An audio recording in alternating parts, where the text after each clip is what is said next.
This is Southern Cross News with Joe Palmer. Tasmania's Education Minister says while he's disappointed Gonski 2.0 doesn't include the same quantum of funding as the original proposal, he claims if it doesn't pass, the state could be worse off. But the state opposition has slammed Jeremy Rockliff, saying he shouldn't just accept what's being offered. As the state's Education Minister talked up the Hodgman government's latest investment into schools. Firstly, can I say that we've developed over the last 18 months a very strong agricultural curriculum. It wasn't just Hagley Farm School's new dairy demonstration shed in the spotlight. This new facility will give more than 5,000 students an insight into the dairy industry. But the State Labor Party is more concerned about how proposed Gonski changes could affect all Tasmanian schools. What we want to do is ensure that we continue to grow our funding for state schools, particularly in Tasmania. That's a really important thing. And this minister agreeing that whatever the feds put on the table will be okay is walking away from his responsibility. Overnight, Mr Rockliff sent Tasmanian senators a letter saying if Gonski 2.0 isn't passed, the risks of securing long-term funding for the state are significant. If it is not passed, Tasmanian students and schools will lose. In fact, they'll be $300 million worse off. But as debate continues, it's still unclear if it will get through. Green Senator Nick McKim, who's also the former Tasmanian Education Minister, believes there's a lot going for the new Gonski, but says the Greens don't support it in its current form. It's a much fairer model for distributing money, but the Greens would like to see more money come online more quickly for Tasmanian schools and particularly for disadvantaged schools. Monica Dadson, Southern Cross News. The expansion of Hydro Tasmania is continuing to be considered in an effort to provide secure, clean energy for Australia. Federal authorities are defining a feasibility study into pumped hydro in Tasmania, despite a similar concept for the Snowy Mountains scheme. This is an economic development meeting, an opportunity to talk energy. We've also got obviously the Snowy scheme and the scheme down here in Tasmania in hydro that can all be built on. The Renewable Energy Agency's Chief Financial Officer discussing our energy future. A feasibility study into Hydro Tasmania's future expansion into pumped hydro remains under discussion. It's despite a feasibility study for a similar project known as Snowy 2.0 already getting the go-ahead. There's clearly a lot of opportunity, and in fact we need new projects to help find that 10 gigawatts of storage that we're going to need. That 10 gigawatts to balance the expected renewable energy penetration into the market by the year 2030. The Energy Minister confident Hydro Tasmania won't miss out to interstate projects. That's why the Tasmanian government, in response to the Finkel review, is arguing for hydro to be properly recognised in any future clean energy target. The Minister today confirming the Tasmanian Energy Security Task Force has released its final report, born out of the Basslink cable break where hydro storages were critically depleted, wind expected to be put on a pedestal. Which we've now received and will be considering as a government, and we'll have more to say on that shortly. Wind farm discussions are underway for Granville Harbour, set to join two other wind farm proposals flagged for Tasmania. Renewable expansion almost certainly reliant on a second interconnector. For significant new renewable generation to be built in Tasmania, the way the market is currently structured, that there will be a need for a new Basslink. Jacqueline Robson, Southern Cross News. Tasmanian unions are vowing to take the debate over portable long service leave to the upcoming state election. The Industry Forum has been discussing a possible Tasmanian scheme to cover sectors such as aged care, community and disability services. The construction industry is already benefiting from long service leave that can be transferred between old and new employers. There's an anticipation that some employers are terminating employees before they accrue that benefit. So this would stop that sort of thing. But by the same token, it's about keeping good employees in an industry that is basically can't guarantee long-term employment over a longer period of time with a single employer. We've deliberately chosen the groups because they're insecure workers who often, through no choice of their own, have to change employers and therefore often never get a long service leave entitlement, even though they've worked in this industry for a very long time. While Labor is considering the issue of portable long service leave, the state government says it is not the employer for those industries and won't be involved in negotiations. One of Tasmania's most controversial set of Christmas decorations is being overhauled. Hobart's hotly contested abstract Christmas tree will still be part of celebrations in the years to come, but it's set to be joined by more traditional decorations. This is the tree that sparked a storm of debate. In 2015, the Hobart City Council put up this $35,000 tree in Salamanca Square. Arty, abstract, edgy, but widely unpopular. Attracting national and even international attention for all the wrong reasons, it made the UK Mirror's top 12 list of ugly trees. I will never love that piece of art. Last night, Council confirmed an overhaul of decorations across the city, including this 14-metre artificial tree at Mawson Place at a cost of $140,000. Alderman Marty Zuko says good Christmas decorations have an important impact on cities. They help attract people, which in turn can boost retail spending. It's not just for people to enjoy Christmas. It also adds some life into the city. It's great for the traders. They've got some activities happening. But some on the council are against more money being spent on decorations. We're looking at an even bigger Christmas tree to go down at Mawson Place. Whilst I'm not a bar humbug or Scrooge in relation to Christmas, let's just think about how we spend the money. The plan would include the use of smaller live trees around the city and possibly Christmas-themed topiary. But the Salamanca Square tree is here to stay. Michael Breen, Southern Cross News. 6 Queechee High School girls are trying to inspire the next generation of budding scientists and engineers. The National F1 in Schools Championship team, Golden Diversity, today hosting a primary school activities day. The event coincided with the team's new fundraising campaign launch. The girls hope to raise $30,000 so they can race their miniature Formula One car at the F1 in Schools World Titles. We have to change 10% of our car from national finals, so we're trying a really efficient and innovative design. The World Championships will be held in Malaysia in September. A revamp of this year's Freycinet Challenge is expected to entice more competitors. After shedding numbers for years, new organisers are aiming to return the event to its heyday. The backdrop, flawless Freycinet, but entries in the region's multisport challenge have dropped 50% since 2013.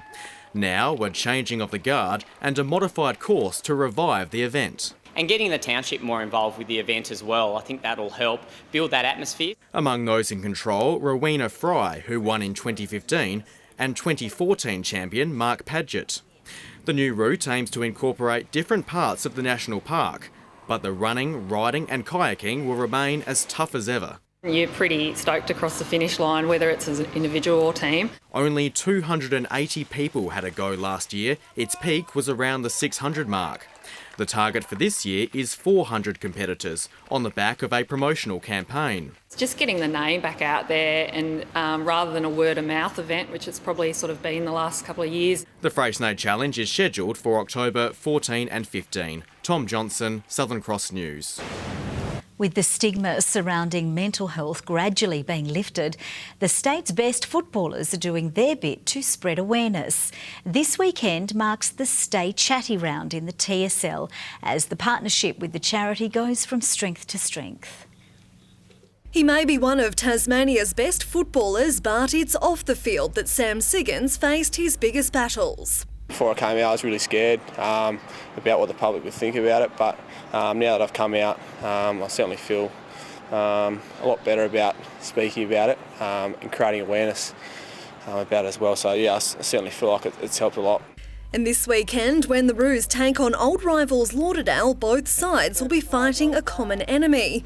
Now in its third year, the partnership between the not-for-profit charity and the state's key football body has proved a perfect match. Starting off with socks one year and then jumpers for Clarence Lauderdale, now to have every side donning a designed Stay Chatty jumper is really exciting, and we hope that we can continue growing it and do it for more years to come. With several big-name AFL players coming out about their own struggles with mental health in recent years, the topic is less taboo than ever. And I have no doubt blokes like Buddy and Fasolo, when they come out, they no doubt, I feel, would save other people. And this weekend, players will donate the cost of the Stay Chatty jerseys from their own match payments. You know, if we save one person in what we're doing and the awareness we're raising, then we've done our job. The round kicks off Friday night at UTAS Stadium, with North Launceston hosting the Blues. Jacqueline Robson, Southern Cross News. Tasmanian students are being challenged to turn a great idea into a profitable business. Over this week, young entrepreneurs are putting together a financial model for a new tourism venture. One team from Flinders Island is creating a company which offers glamping trips to visitors. Good to see more people coming over to Flinders Island, because it's such a lovely place that not many people get to see it. The idea generation part is the fun part. When they have to get down to hard work and go, does it actually work? Is it viable? Is there a market for it? That's when they start to go, whoa, wait a minute, there's a bit of work to get this off the ground. Students present their ideas to industry experts at the end of the 5-day course. The cruelty of cancer can be difficult to understand, even more so for children. But a team from Camp Quality is currently touring schools across the state using puppets to explain how cancer is affecting their loved ones and classmates. It's just after lunch at Illawarra Primary School, south of Kingston. And students have been pulled out of class, but they're getting a lesson of a different type. Because I was in hospital, you see, I have something called leukemia. It's a type of cancer. This is a travelling puppet show aimed at giving students an idea of what it's like to be affected by cancer. We talk about, cancer's not a scary thing, it's not a scary word, and how to be a really caring, supportive, loving friend or family member to somebody who might be living with the illness as well. Grade 3 student Lockie is why the show has come to this school. The 9-year-old has been receiving treatment for leukemia. Lockie's still undergoing treatment, so he is in and out of school a little bit now, and that will continue for the next couple of years. So, I think the other kids, it will help them to understand why he may be coming and going for appointments. The Camp Quality team is taking this program to 10 schools across the state, educating around 3,000 children. You're really engaging, aren't you? I am engaging. Yes. So puppets are just a really fun way to engage kids and students, putting on a performance as opposed to having somebody just come in and talk. This Tasmanian tour was helped by a donation from Harcourts, and Camp Quality hope to bring it back later this year if it can secure more funds. Michael Breen, Southern Cross News. And now a look at the day's business and finance with thanks to Tasplan, your local super fund. The share market has lost ground as the major banks, energy producers and property developers posted falls. The ASX 200 index has dropped by 47.9 points. A short time ago, the Australian dollar was trading at 76.14 US cents and 68.18 euro cents. Despite the Tigers underperforming in recent years, head coach Adam Griffith insists there were several world-class applicants for the senior assistant coach role. Jeff Vaughan takes up the position with some impressive experience and says he's up for the massive task ahead. If his skills in the field are anything to go by, Jeff Vaughan could prove a great catch for the Tigers.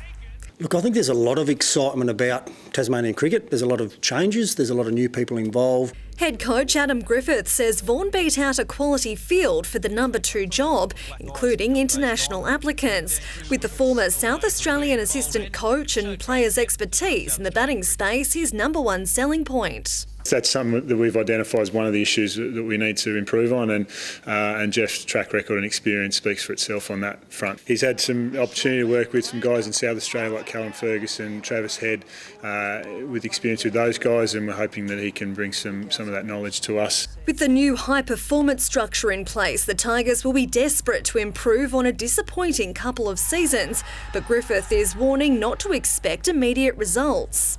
Long term. We don't want short-term success, but then have the long-term failure again. We want to put in place a program that's going to be successful for a long period of time, and that will take some work, and it'll take changing a few things up and driving it in a different direction. Vaughan will jump straight into pre-season training with the squad over coming weeks, who are so far injury-free and set to start the Shield season at full strength. And it's not just the Tigers' big guns he's keen to work with. There's also a couple of guys that, look, I'm only starting to get to know now that are no-name players at the moment, but I think could become really strong performers. Jacqueline Robson, Southern Cross News.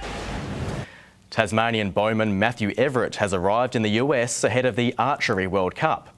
The 18-year-old will have a practice session tomorrow before competition begins on Thursday our time. Everett will be shooting against 2 world champions and is the second youngest entrant in the tournament. Hello again, Hobart 17 degrees today, Launceston 14, Burnie and Devonport a top of 15 degrees. 19 was the maximum at Campania. Fingal settled down to -2 last night as the low. Windy day for a few today too, Mount Syker Island, gusts of up to 119 k's an hour. Even Hobart scored winds of 85 kilometres an hour. Rainfall reading today, the top was 6 mils at Strathgordon. Bushy Park and Grove 17 degrees, St Helens and Friendly Beaches 16, Lowhead, Wynyard and the Islands 15, Strawn 14 and Lyreweenie 9. Plenty of cloud over parts of New South Wales and Queensland coast, not much over the mainland itself, cloud over Tasmania and also the next cloud band stretching back to south of WA. Low level cloud over our area, streaming in waves right across the state. Tomorrow the cold front moves to our east, extending over Victoria. A high is also there, extending over the Bight, South Australia and the northern states. A low is developing way to the west as well. Strong winds tonight, reaching 30 to 35 knots early in the morning. Then we'll have 10 to 20 knot west to southwesterly winds across most waters. Lighter inland, 5 metre swells in the west and south.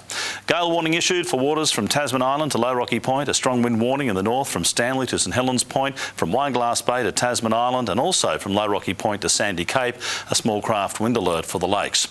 Tomorrow, cold with a light shower. Hobart 11 degrees, 10 the top for Geeveston. A morning frost for Bothwell, 8 the high. Launceston just 12 with a morning frost, 11 for Devonport. Morning fog and frost for Cressy, a top of 10. Partly cloudy for Burnie, 12 the high, a shower for Strawn, 10, 12 degrees on Curry, fine but cold in the east, 12 degrees for St Helens and Swansea, 11 for Orford. On Thursday, light showers over the north, west and far south, fine elsewhere after morning frost. Those showers extending statewide during Friday, not much over the east though, snow lowering to 700 metres, snow again on Saturday down to 800 metres, areas of morning frost and showers over the west and far south. 19 with showers increasing over Perth, sunny for Adelaide, a morning shower for Melbourne, a light shower for Sydney and sunny weather for Darwin and Brisbane. And that's all from the news team for now. Thanks so much for your company this evening. We will see you a bit later with updates. Bye-bye.